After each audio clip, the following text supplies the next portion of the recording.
जिनको भूख हड़ताल करनी है वो लोग नहीं कर रहे और लोग कर रहे हैं कि भैया ये चिट्ठी निकल गई है, क्या करना होगा? हमने कहा चिट्ठी कोई अडम्बन है क्या?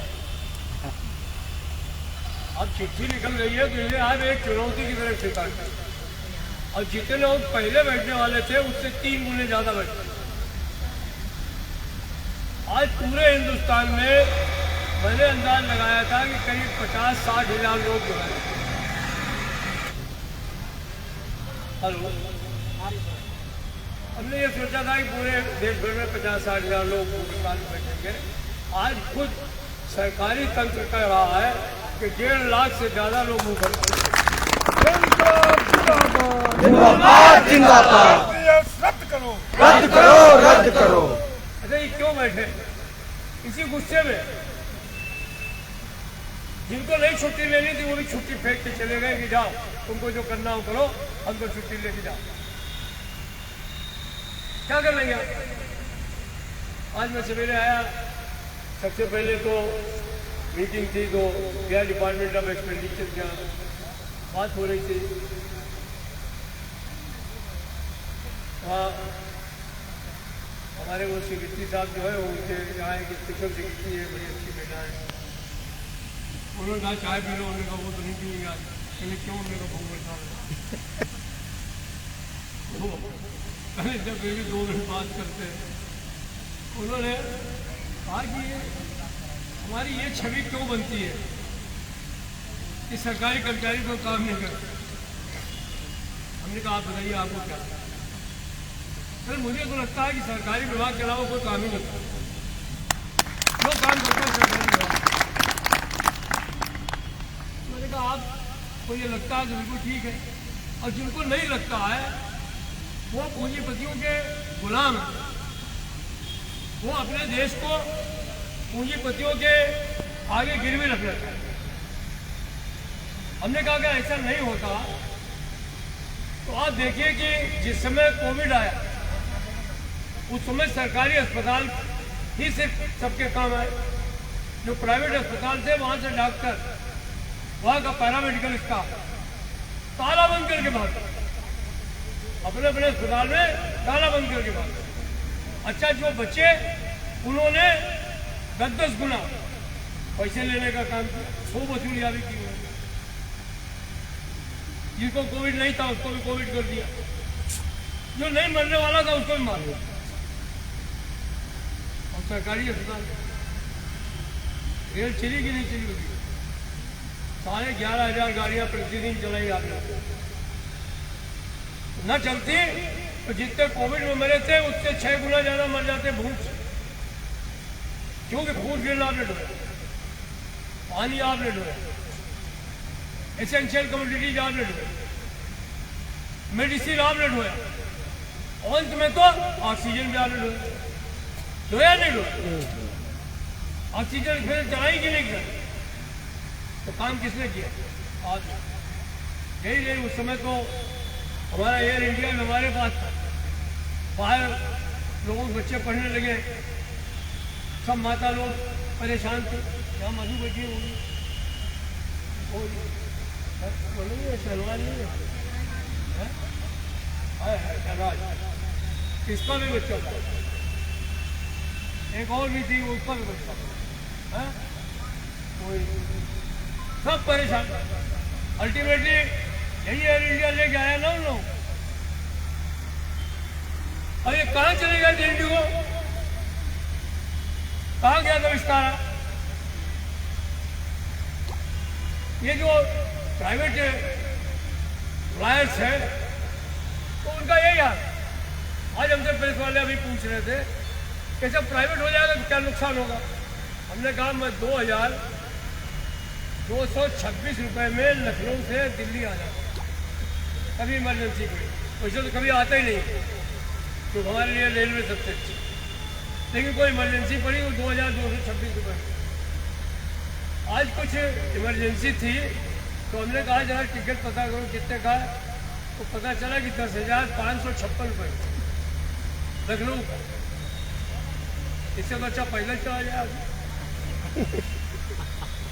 इतने पैसे खर्च करके कौन जाए? इनका काम यही है शुरू में सस्ता बेचो,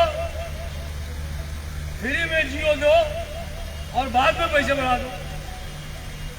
ये लोग जो है वो इस सरकार को बड़े अच्छे लगते हैं।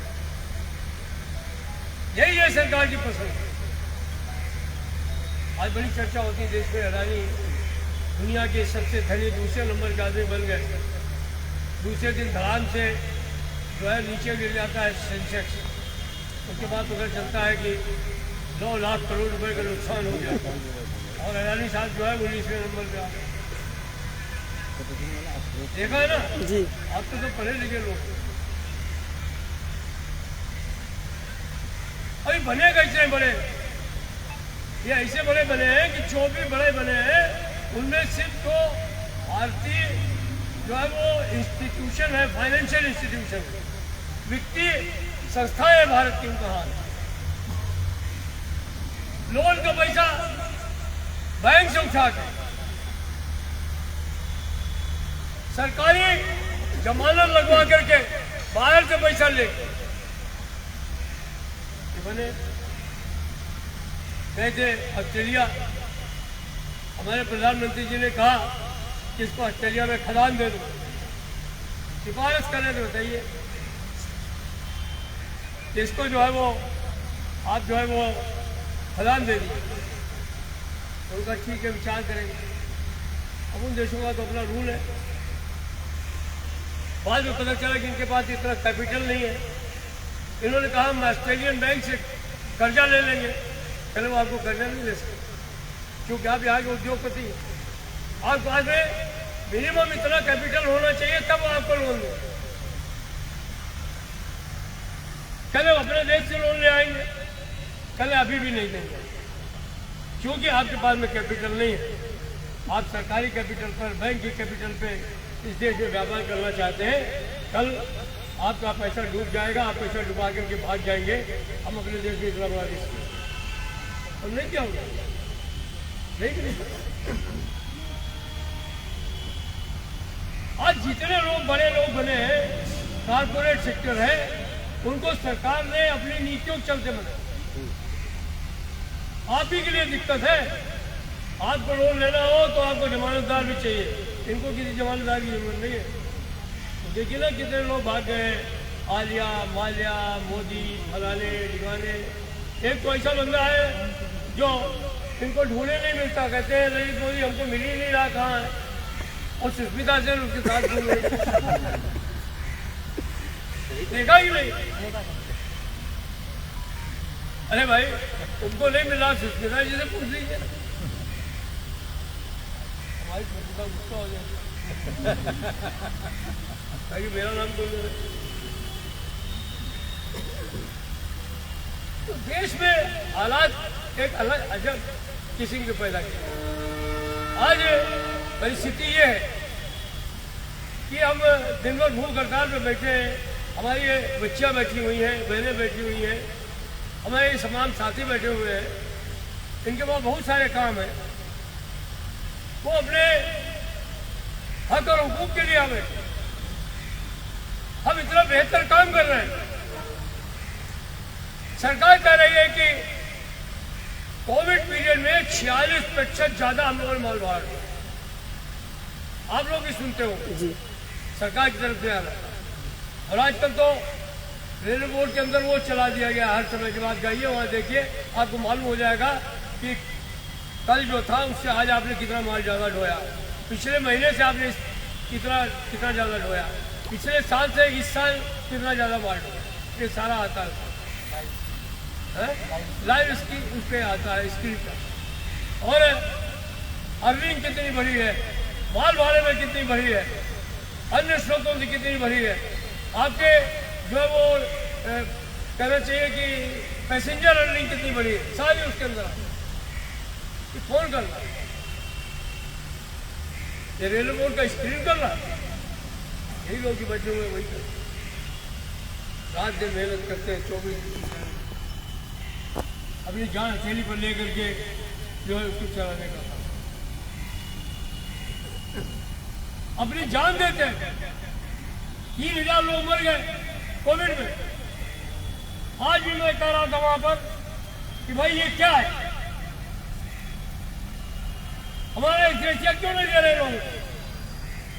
कहते CSDF से दिलवाते, हम क्यों CSDF? उन लोगों ने अपनी जान दी है इस देश के लिए, कोविड पीरियड में गाड़ियां चला करके, मेंटेनेंस करके, तो इसलिए एग्रेसिया उनका अधिकार है, उनको मिलना चाहिए।